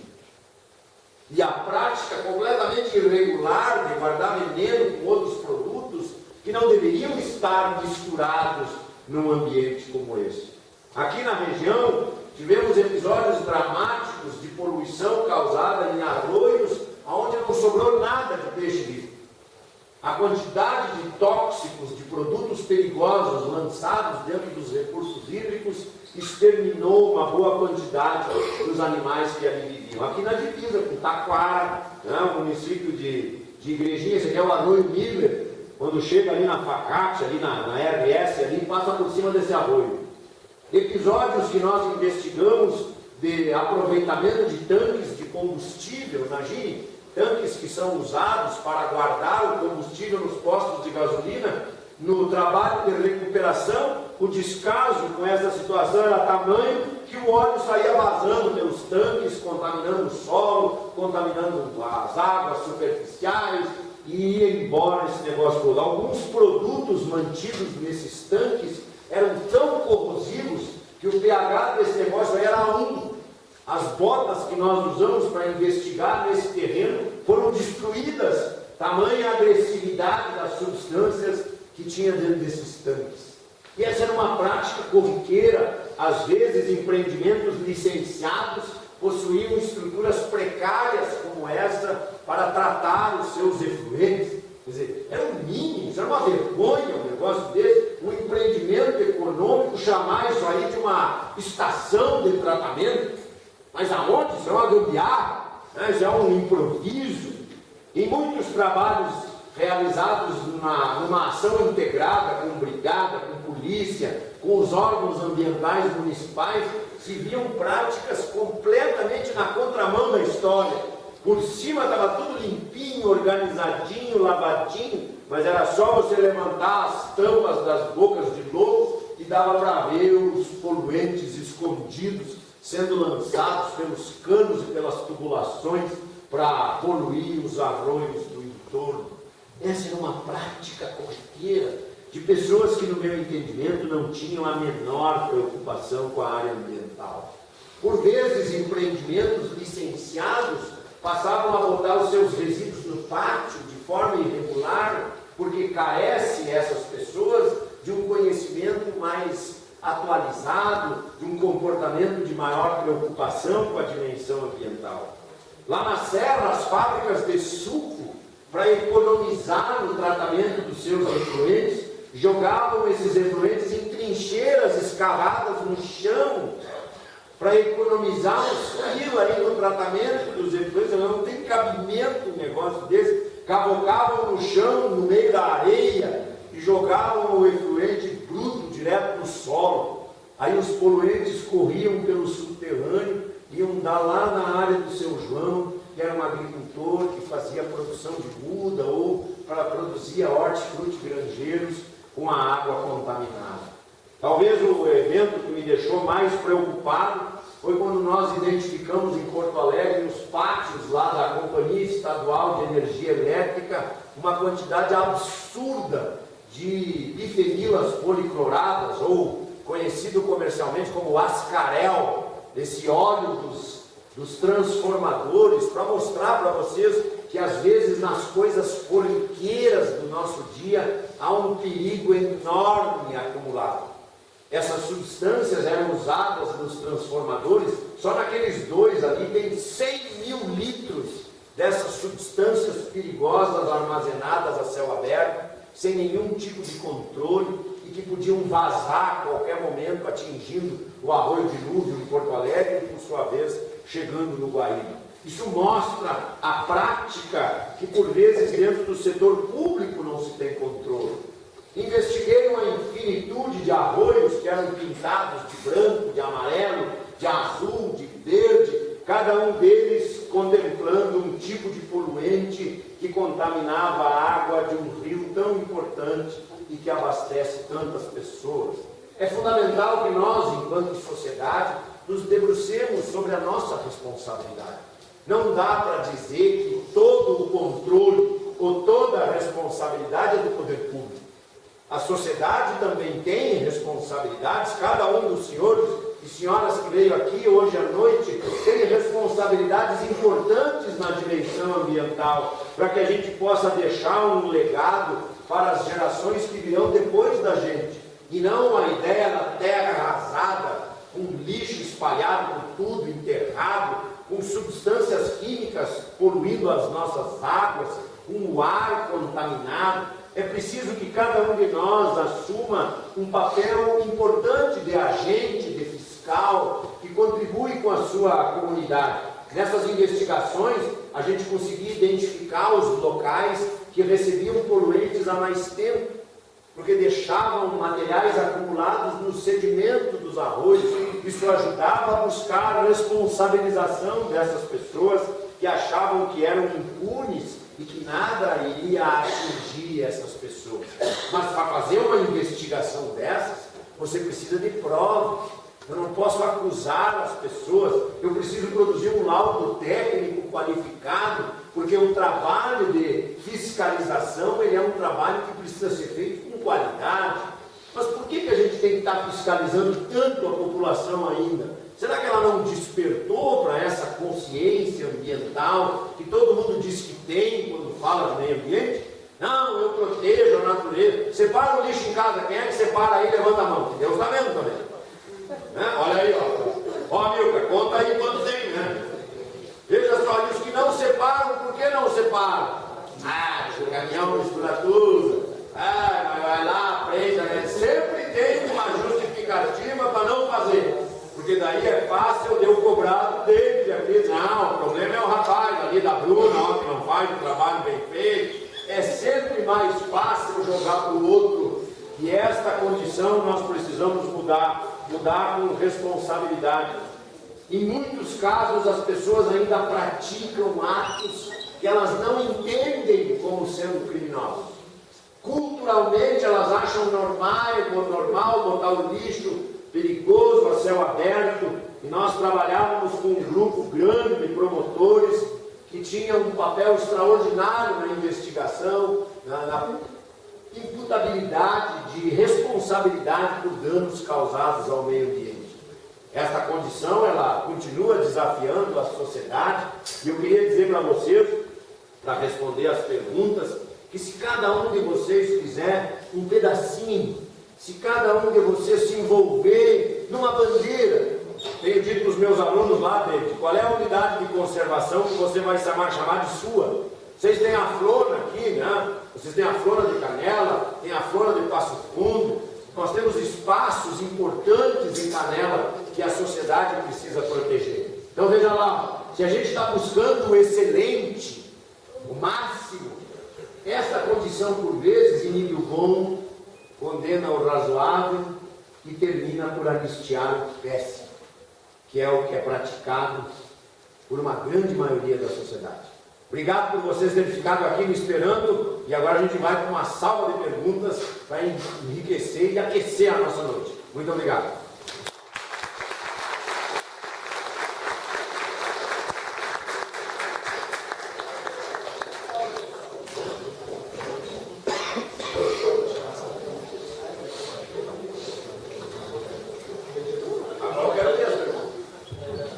Oi, pessoal, então quem tiver perguntas para fazer, por favor, ergue a mão.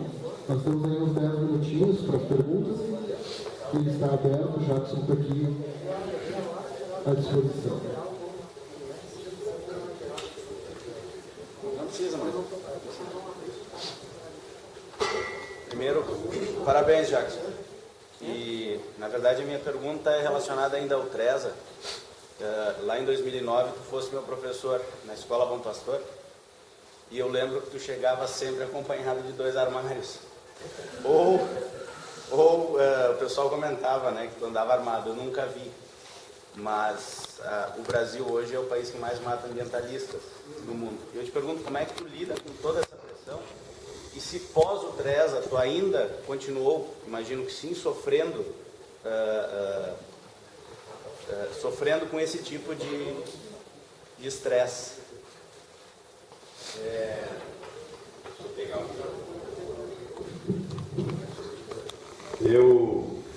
naquela época foi um período muito ruim, né? Na verdade, eles já tentaram me matar umas quantas vezes. Né? A minha sorte só é que os caras são ruins na bala, né? Porque senão eu já não estava dando palestra para vocês hoje. Né? Eu sofri 3 atentados na época, né? Eu tive que andar com colete à prova de bala, eu tive que andar com segurança, mas por causa dessas coisas que me incomodavam muito, né? Naquele tempo era bom, né? Bom para vocês. Né? A gente que trabalha com a parte ambiental não pode esperar muito reconhecimento, às vezes, daquilo que se faz, né? Quem trabalha nessa área, assim como eu, por vezes da sociedade ainda é muito criticado, né? Às vezes é ameaçado. Eu saí de Gravataí por causa daqueles caras de Jacaré lá, aquela turma do Jacaré. Quando a notícia foi para a imprensa, o meu grupo todo ganhou preço. Porque eles não imaginavam que a gente tinha um nível de informação tão grande.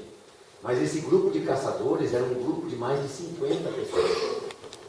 O armamento que eles tinham dava para começar uma guerra no estado do Rio Grande do Sul. E nós não tínhamos como observar e controlar todas as condições onde eles andavam. E aí todo o grupo começou a ser ameaçado.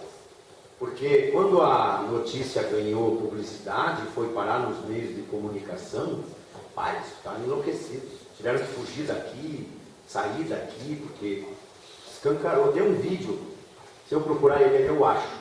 Quem quiser eu mando o vídeo. Onde eles debocham com todo mundo com aquele vídeo. Porque ficou evidente que essa sacanagem toda que acontecia lá não era de hoje. Na verdade, a licença ambiental tinha sido concedida 2 meses antes da mortandade dos peixes do Sim. Talvez, se o processo fosse um pouco mais rigoroso, nós não teríamos vivido aquela tragédia lá embaixo. Mas eu também não sabia o tamanho disso aí. Quando nós conseguimos nos integrar, Ministério Público, Judiciário, para investigar isso aí, a gente não sabia o tamanho desse negócio. Talvez se eu soubesse ou tivesse oportunidade de vir para o tempo, né, aprender com a experiência e voltar para lá, não teria feito daquele jeito. Porque a situação era muito séria. Só ali tinha 3.500 usuários. Imagina agora responsabilizar 3.500 usuários. Mas o que foi importante, o que mexeu na minha vida, e eu quero dizer isso para vocês, porque a minha esperança é que no meio desse grupo extremamente seleto, nós teremos investigadores aqui. Nós teremos pessoas que irão trabalhar na polícia, no Ministério Público, vão trabalhar em instituições, vão prestar serviço. E quando vocês fizerem isso, vocês vão fazer isso com seriedade. Porque esses ali estavam achando que ninguém ia pegar eles. Tamanha organização que existia. Uma foto, ela diz muita coisa. Observa essa foto. Olhem bem para essa foto. Essa foto, ela identifica 3 lugares importantes. Este e este. Nesse aqui tinha desmoronado um barranco inteiro, que foi o que viabilizou a fuga em grande quantidade de poluentes que atingiram o rio. As outras 2 identificam mais para baixo da figura lugares que foram sendo modificados. Mas para a gente poder monitorar esses caras, eu aprendi desde cedo a ter uma rede de informação. Foi o que me manteve vivo. Porque eu tinha uma rede de informações que chegavam para mim e me contavam coisas. Eu sei mais coisa de Canela hoje do que vocês que moram aqui. Porque a gente tem uma rede de informações.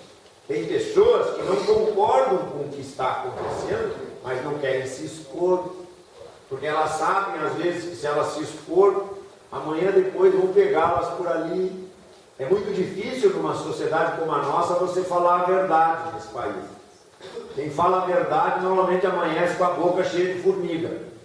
Né? Por quê? Porque falar a verdade é um problema. Olha o que tem de diferente daquela foto que eu mostrei. Vou mostrar rapidinho. Todos vocês são investigadores. Eu vou botar a foto anterior. Olha lá onde estão os 3 erros e volto para essa aqui. O que mudou?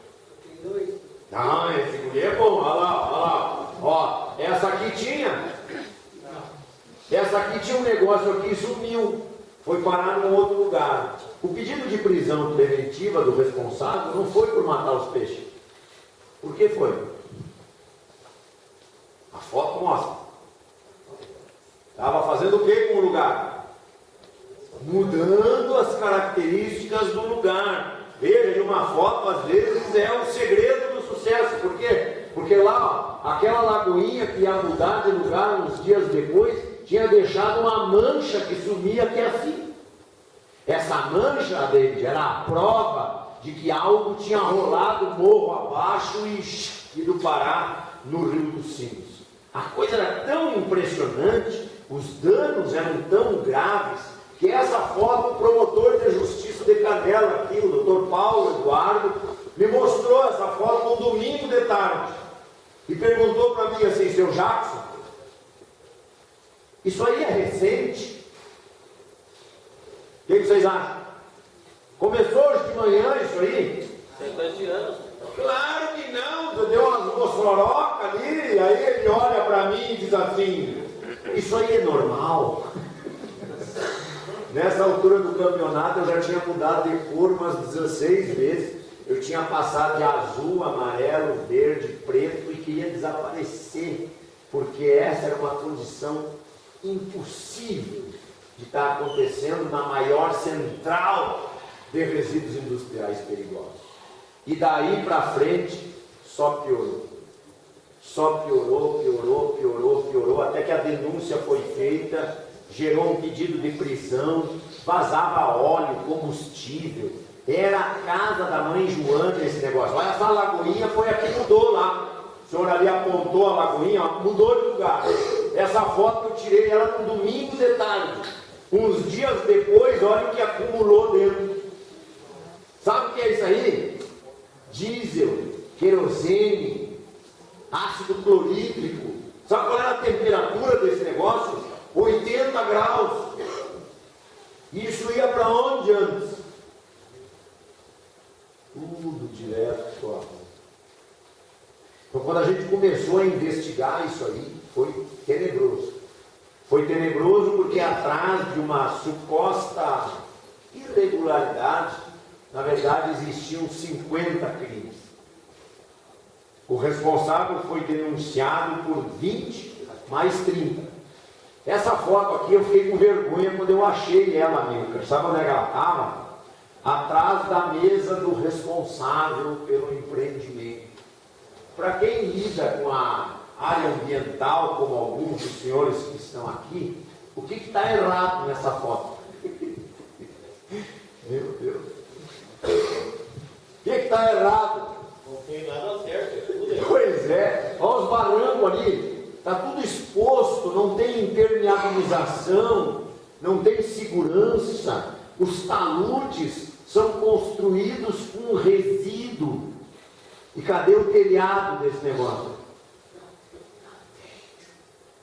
E isso daí estava licenciado para funcionar como uma maior central de resíduos perigosos do Rio Grande do Sul.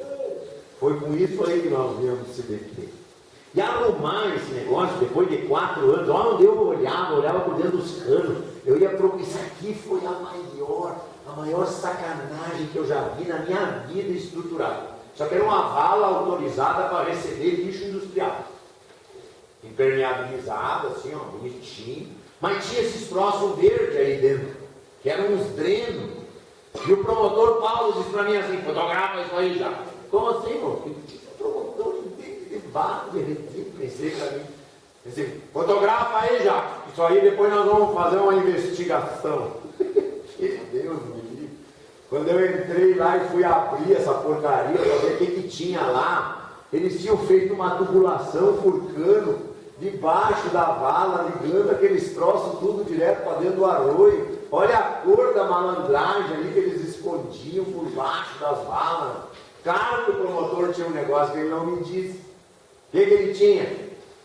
Informações.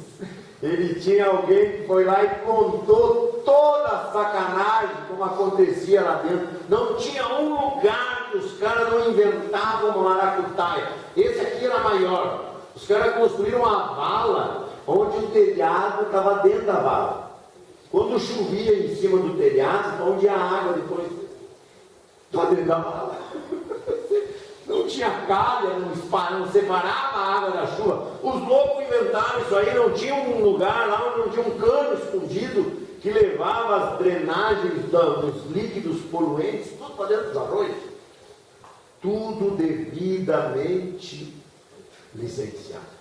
E foi aí que morou o perigo. Eu tenho aqui uma boa para mostrar para vocês aqui, que essa aqui é de caiu no teatro. Quer ver? Onde fazia um buraco, o muro, aquela foi de chorar.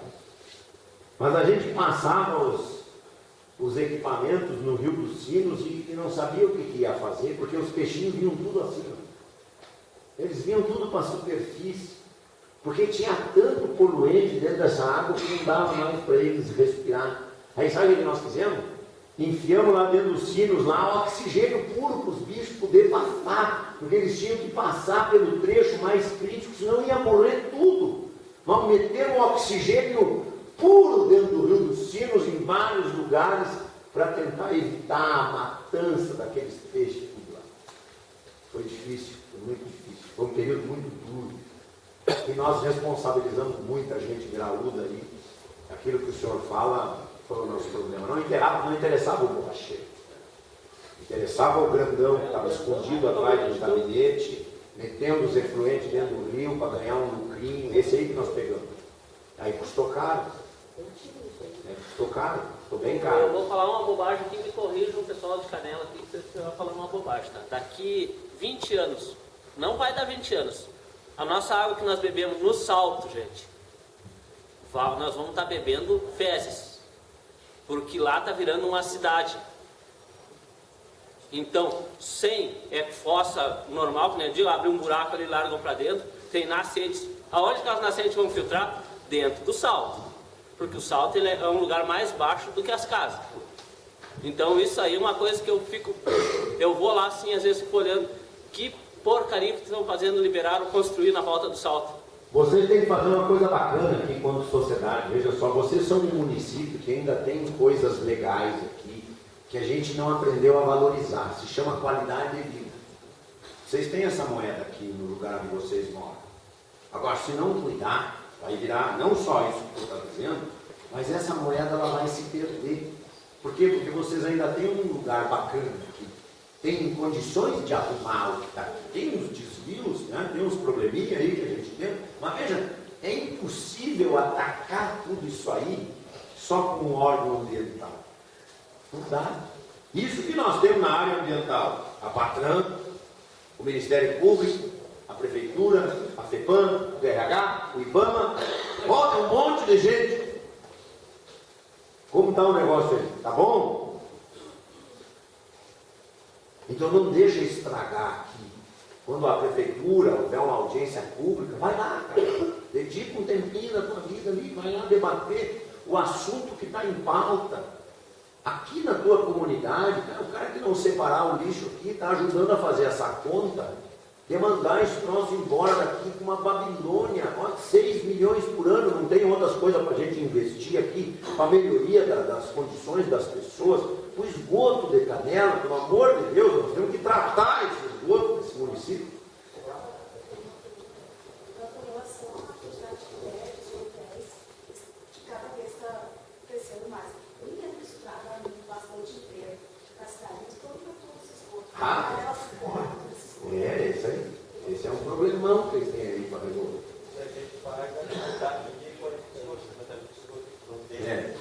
A Prefeitura fez um estudo aqui bem legal aí, que é importante socializar. Ela fez, porque veja só, essa é a briga que nós temos com o prefeito aqui, né? A gente já disse para ele que vão ter que quebrar uns ovos aí, senão não vai dar, né? Veja só, nessa construção hoje, desse esgoto todo que é conduzido, que o senhor paga, agora não pode pagar porque a Corsan está proibida de cobrar, porque ela cobrava algo que ela não fazia. Aí agora a justiça foi lá e não deixa mais ela cobrar. Tá, não melhorou os rios, né? Está pior, que agora está indo direto para os arroios, né? Eu fui ali no Caracol esses dias, estava mais quente quando eu fui. Cara do céu, me deu uma vontade de vomitar com um lugar lindo daqueles ali. É uma paisagem, é um parque. estadual, cheirando ao quê? Cocô. Não é possível um negócio, isso ali é um monumento da natureza com cocô. Nós estamos salpicando a natureza, que é maravilhosa. Eu, por exemplo, sou um cara que admira, eu já disse isso para a Bruna. A Bruna fez um trabalho bacana de bicho aqui na região. Ela estudou, ela vai ficar amarela, azul, vermelho, que nem eu. Mas ela fez um trabalho muito legal ali em Gramado. Ela estudou os bichos que vivem dentro da cidade. Tem que fazer esse estudo aqui agora. O que circulava lá em Gramado? Gato do mar. Tinha 11 espécies de bicho grande andando pelo meio da cidade, mas a gente não vê eles. A gente acha que eles não estão aqui, que eles se mandaram tudo para outro lugar, eles estão aqui. Mas a sociedade parece que não valoriza isso. Vocês estão destruindo, e quando eu digo vocês, não é você individualmente, é o conjunto que ainda olha para a dimensão ambiental e vê um bando de maluco lá enchendo o saco, a Milka com essas encheção aí, com essas funções que ele inventa. O David aqui não quer dar licença porque o cara está fazendo um negócio meio torto, mas nós temos que construir hotel aqui, tem que botar. É difícil fazer isso se a gente não tiver a participação das pessoas. Esse é o nosso maior problema. As pessoas não querem se envolver naquilo que é uma obrigação de fazer. E fica muito mais fácil dizer que o problema é deles ali, ó, que se virem lá vocês aí que estão pouca coisa para fazer. Lá na prefeitura só toma cafezinho, passa o dia tomando cafezinho. Pô, cara, a turma se rala lá para fazer o negócio funcionar. E o número está cada vez menor, né? Quanto tempo? Vamos para a última pergunta só, que daí a gente vai encerrando o tempo, pode ser? Quanto tempo que o senhor levou para descobrir esse problema dos peixes? Esse aí da mesa? Dos peixes, de tudo que você está mostrando. A mortandade, assim, ela foi identificada forte no rio, quando o barco, aquele Martim Pescador, que agora não tem mais, né? Perdeu um barco Martim Pescador, que era uma oportunidade de levar as pessoas para dentro do rio numa sala de aula flutuante, não tem mais lá. Entraram na justiça lá, os marinheiros lá, e acabou o barco. O barco Martim Pescador estava subindo o Rio dos Sinos no dia 7 de outubro de 2006. E quando chegou ali em Esteio e Sapucaia, o rio branqueou de peixe. E aí o Henrique Prieto, falecido já, que era o secretário do Meio Ambiente de São Leopoldo, começou a ligar, ligou para mim, ligou para outras pessoas, ó, está acontecendo alguma coisa, você tem que vir olhar aí. E pelo jeito é sério. No dia 22 de novembro, a Justiça pediu a prisão preventiva dos envolvidos no episódio. Então leva muito tempo. Então... 1 mês e pouco para fazer prova. Porque veja só, como é que eu ia dizer que a senhora foi a responsável pela matança? Não é que eu posso acusar alguém sem ter prova. Então, durante esse período de tempo, a gente ficou fazendo o quê? Produzindo prova. Quando eles acharam que a gente estava dormindo, a gente estava passando de avião, fotografando, coletando amostra, produzindo prova. Para depois de 13 anos, dormir no presídio só. Só dormir no presídio. Professor, nós queremos agradecer imensamente a sua contribuição. Nós estamos com a Escola Santa Teresinha aqui, classes de educação de jovens e adultos e classes de aceleração, né? E acho que foi riquíssima a contribuição hoje, que eu vi ninguém piscou, desse esclarecimento prático, né? A gente vem há várias semanas do meio ambiente, às vezes ouvir teoria, e é importante ver a realidade do que está acontecendo aos nossos olhos, e às vezes a gente fecha os olhos e continua a vida, porque ela é corrida, mas a gente tem que se preocupar com isso para que Canela e a nossa região ainda podemos conservar as belezas que estão aqui. Viver com essa qualidade de vida, que é uma moeda riquíssima, independente do dinheiro, do progresso, a qualidade de vida que a gente tem aqui. E a gente da educação está de mãos dadas com o meio ambiente. Se educação, meio ambiente, saúde, assistência social não caminharem junto, nós vamos no fundo do poço. Então a gente quer só agradecer. Não, eu é que agradeço você ter ficado aqui, né? E eu sei que a vontade louca era de ir embora, né? Não só tem problema aqui, tá louco, né? Mas para a gente não esquecer que cada um de nós é parte. E se a gente não se envolver nos debates e vir criticar, pode vir criticar. Criticar é parte do negócio, né? Às vezes a gente gostaria de ter solução para tanta coisa, mas para chegar na solução, às vezes as pessoas têm que se envolver. Agradecer, professor, que trouxe os seus alunos aqui, a senhora pescadora vai ajudar a cuidar do peixe do rio, né? Lá o nosso instalador hidráulico também, né? Ele vai deixar uns cartãozinhos na saída ali do serviço que ele presta, né? Vocês que estiveram aqui, agradecer pela paciência, pela perseverança de virem aqui num dia frio já, né? Para mim está frio, né? E permanecerem aqui até tão tarde. Voltem para suas casas com segurança, ela vai fazer a última pergunta e nós vamos embora.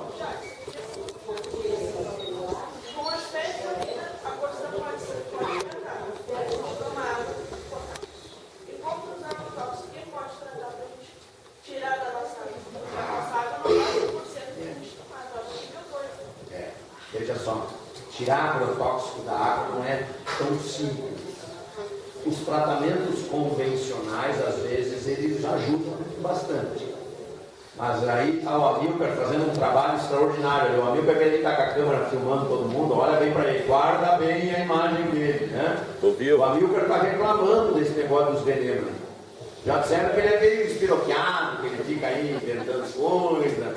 Por que eles estão falando isso com o Amilcar? Porque o Amilcar trouxe para a mesa do debate um assunto muito sério. Eu acho que o bicho vai pegar aqui em cima nos próximos dias. A gente está vendo o circo se armando. Mas veja, eu andei por aí esses dias, aí dei umas voltinhas aí, né? Eu dei um drone, sou piloto de drone. Eu meto o drone lá em qualquer lugar. Eu vou passar em cima da casa de vocês para ver se vocês estão separando o lixo aí. Presta atenção aí. Vou passar o drone lá e quem não estiver passando o lixo lá e separando lá, o bicho vai pegar. Vai tomar uma multa aí. Né? Eu andei olhando aqui para cima, eles fizeram umas lavouras aí, amigo.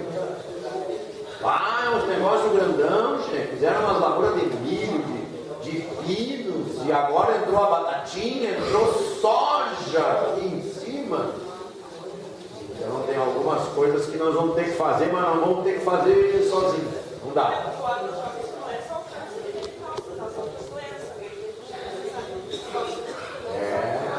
O professor pode dar 9 para ela, que hoje olha para ela ali, 9. Bom retorno para vocês, com segurança para suas casas aí, tá?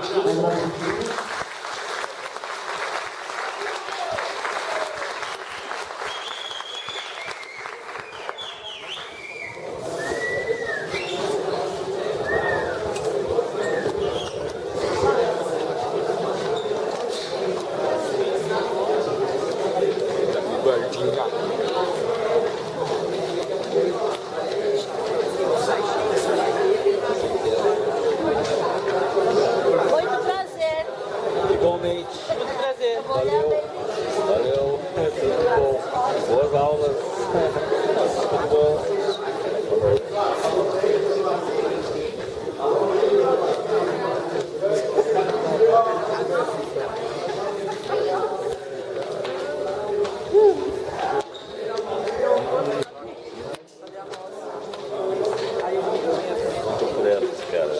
Tchau, Amilcar. E aí, belezinha?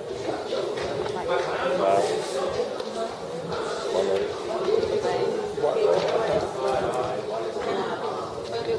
E aí, oi. Bom?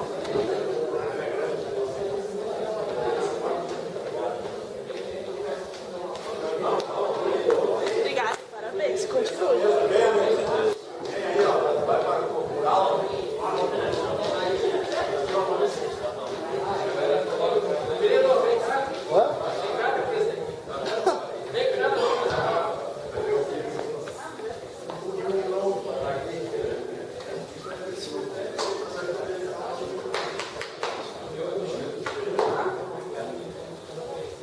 Como é que está?